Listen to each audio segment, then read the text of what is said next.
Tonight's bedtime story is called Older Girls, and if, as you listen, you think you hear me giving voice to my insecurities, that's just you projecting. Let's begin.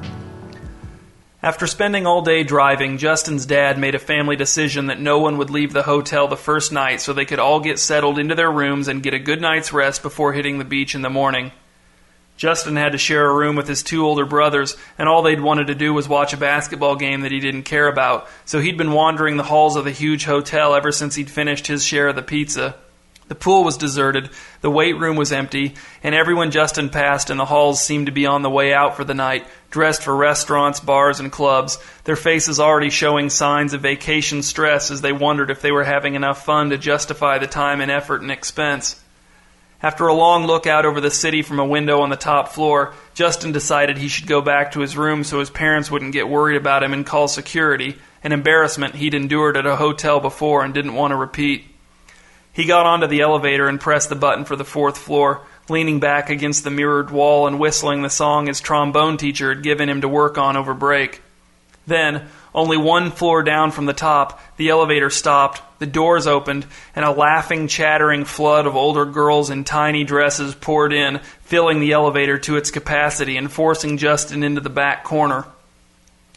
As far as he could tell, none of the girls had even noticed him.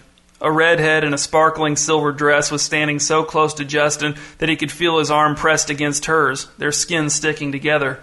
Justin edged as far as he could into the corner, pulling his arm as close to his body as possible, slowly peeling it away from the redhead's arm.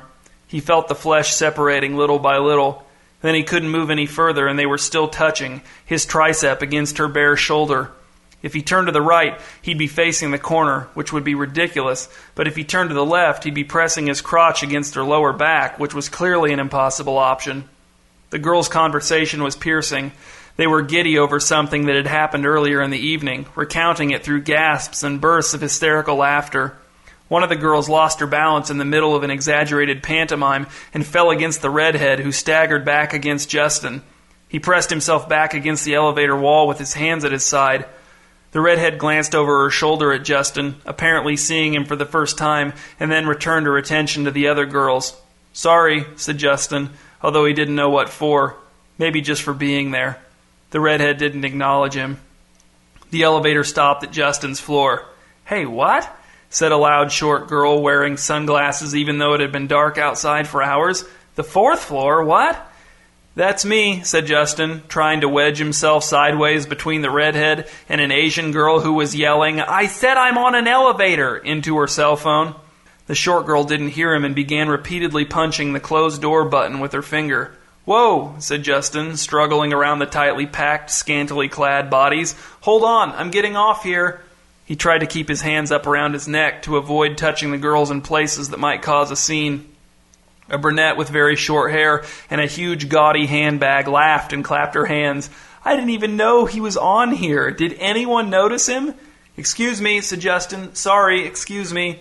The short girl was holding her hand out through the open door to keep it from closing, but she said, "What, you don't want to come with us? You don't think we're fun to hang out with?" "Ha," said Justin, "I don't know." The short girl pulled her hand back and the elevator door started to close. Justin made a little lunge and bounced off of the brunette on his way out. "Easy," she said, "I don't want to get pregnant." She grinned at Justin as the other girls cackled, and then the door closed and Justin was alone in the hallway, his heart thumping painfully and his hands trembling. Back in the hotel room, the lights were off and both of Justin's brothers were asleep in front of the flickering TV. The room was furnished with 2 queen-sized beds, and they had each claimed one. They were sprawled out, so there was no room left on either bed for Justin. He went across the hall and knocked on the door to his parents' room. His dad, dressed only in pajama pants, let him in. "Just wake one of them and tell them to move over." "Yeah, right, Dad." "Well, what do you want me to do? They'll be even madder at you if I come over there and make them move." Justin's dad was lining up the family's 4 varieties of sunscreen on the counter next to the sink. "Can I sleep in here?" asked Justin. "No," said Justin's dad. "No way. Your mom and I aren't just your drivers. This is our vacation, too." Justin went back across the hall to his room and stood staring down over one brother and then the other, hoping that this would cause them to wake up. It didn't work. He took the one remaining pillow that his brothers weren't lying on or wrapped around and laid down on the floor between the beds to try to sleep, but every time he closed his eyes he saw nothing but makeup and flashing teeth and shimmery pieces of fabric carefully arranged over smooth, suntanned skin. He watched TV for a while, but every show was filled with pretty girls, and if the show wasn't, then the commercials were. Finally, he got his notepad out of his bag and went out into the hall, where he sat cross-legged on the floor just outside the door to his room with his back against the wall and started drawing big, interlocking designs that crept over blank page after blank page. Justin was just starting to feel tired enough to fall asleep, even without a bed, when the elevator doors a short way down the hall opened, and the short-haired brunette from earlier stepped out, all alone and looking more unsteady on her high heels than she had before. She looked over at Justin, and he looked back down at his notepad, feeling his face flush. "What floor is this?" she asked. "4," said Justin. "4? I didn't want to get off on 4. Justin glanced up at the girl and saw her looking him over with narrowed eyes. "Oh," she said, "you're that kid." She smiled, and her big handbag slid down from her shoulder and caught on her elbow, jerking her sideways. "Aren't you that kid?" "You are." "I'm him," Justin admitted. The girl took a few wobbly steps and then stepped out of her high heels and left them sitting in the middle of the hall as she walked over to Justin on bare feet and sat down next to him on the floor, her legs stretched out straight in front of her. She smoothed her slick blue dress over her thighs and sighed. "I need a break," she said. Her eyes were glassy and she smelled like perfume and cigarettes. "Do you remember me?"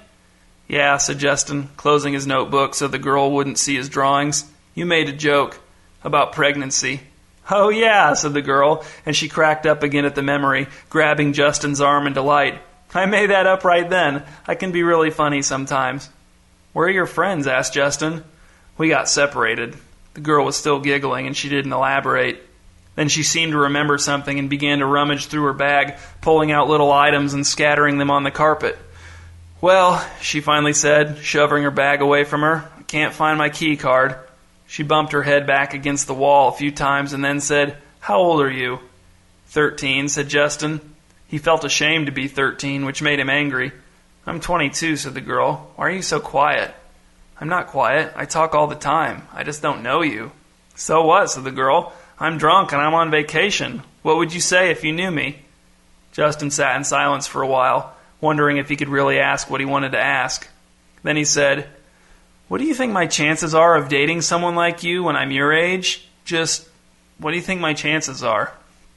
The girl cocked her head and gave an apologetic smile. "Honestly, sorry, if you're even asking that question, your chances aren't very good. The guys that I date have never asked a question like that in their lives." Justin scowled. "How do you know?" "I do," said the girl. "My guys don't wonder, and they don't think in terms of chance." "That's stupid," said Justin. He stood up and fought the urge to kick the girl's stuff as she started scooping it back into her bag. "No one knows for sure how things are going to be."